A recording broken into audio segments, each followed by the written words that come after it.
Boleh nggak menyampaikan rindu dengan doa? Bolehkah menyampaikan rindu dengan doa? Yang perlu kita ketahui, rindu itu kan disebabkan karena terpisah atau rindu itu disebabkan karena jarak gitu.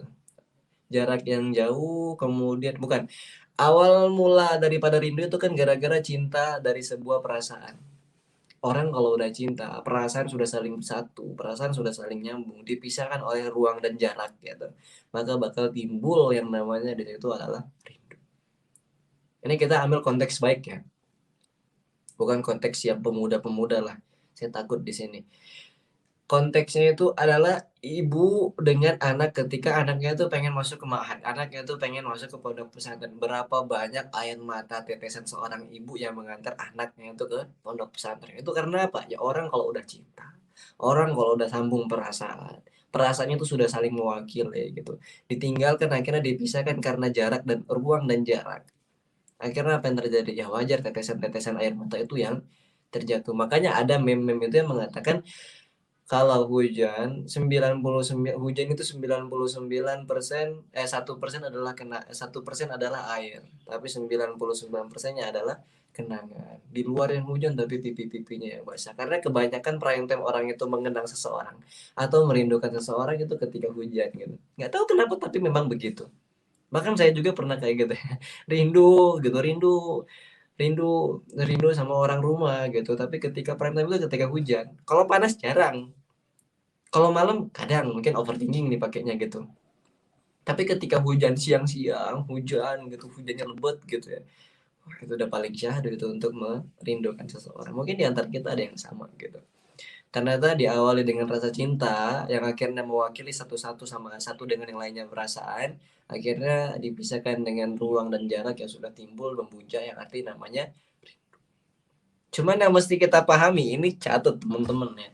Ternyata dalam bahasa Arab rindu itu cantik gitu. Rindu itu keren gitu. Ada satu dalam bahasa Arab rindu itu adalah syauq.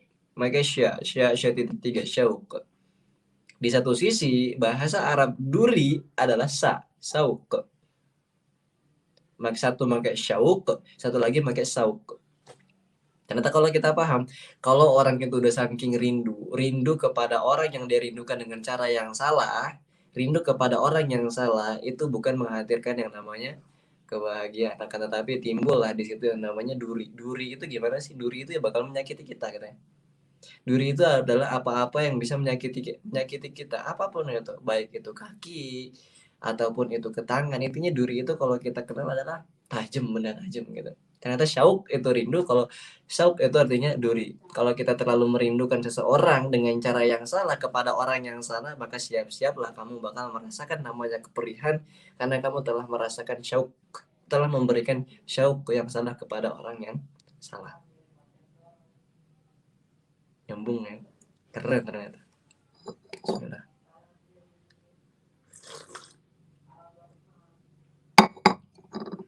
Jadi sampailah kalau kata Sayyidina Ali bin Abi Thalib radhiyallahu an, kamu itu kalau lagi bahagia, kemudian kamu teringat seseorang, artinya kamu itu mencintai orang tersebut. Tapi kalau kamu teringat seseorang, maksudnya rindu, kemudian dalam keadaan bersedih, artinya dia itu sedang merindukan kamu gitu.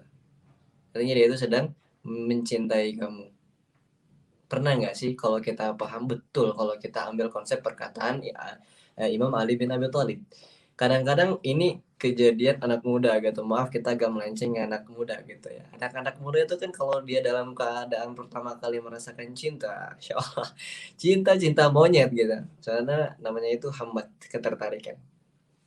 Anak muda, ABG muda, pertama kali mengenal yang namanya cinta. Telepon tiap malam.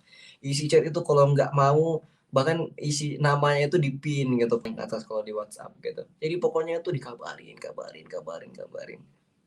Karena apa? Ternyata kalau orang itu udah bahagia, kita mungkin kalau kita lagi hangout gitu, mungkin dia lagi nongkrong, kemudian ada temen yang nyebut namanya, contohnya saya gitu.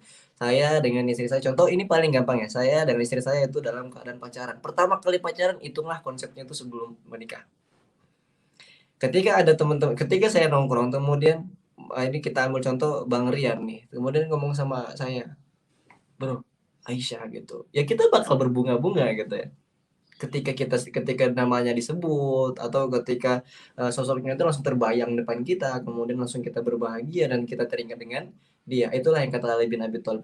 Kalau kamu itu teringat dengan seseorang atau rindu dengan seseorang dan kamu dalam keadaan berbahagia, makanya kamu itu artinya kamu sedang mencintai orang tersebut. Artinya saya sedang mencintai Aisyah. Tapi kalau kita dalam keadaan rindu atau teringat sesuatu yang akhirnya itu dalam keadaan bersedih, artinya orang itu sedang mencintai kamu. Saya pernah buat konten di TikTok. Sering kita dalam keadaan sedih. Akhirnya apa? Yang teringat kita adalah dosa, dosa, dosa, dosa. Kita sering kali dalam keadaan sedih tanpa sebab gitu. Akhirnya yang kita teringat adalah bagaimana cara saya bisa ketemu Kanjeng Nabi Muhammad, ketemu dengan Rasulullah Shallallahu Alaihi Wasallam. Itu artinya adalah Rasulullah atau Allah Subhanahu Wa Taala itu sedang cinta kepada kita. Makanya letakkanlah, intinya itu letakkanlah rasa rindu kepada sesuatu yang tepat dengan cara yang tepat. Cara yang tepat bagaimana? Betul, dengan doa. Kalau kita rindu dengan Nabi Muhammad yang kita ajarkan, yang kita pelajari selama ini adalah dengan cara bersolawat. Kalau kita rindu dengan Allah Subhanahu Wa Taala yang kita pelajari sampai dengan sekarang adalah kita mesti sholat. Karena dengan sholat itulah yang akhirnya kita bisa bertemu dengan Allah. Karena dengan sholawat itulah yang akhirnya bisa mengantarkan kita bisa bertemu dengan Rasulullah.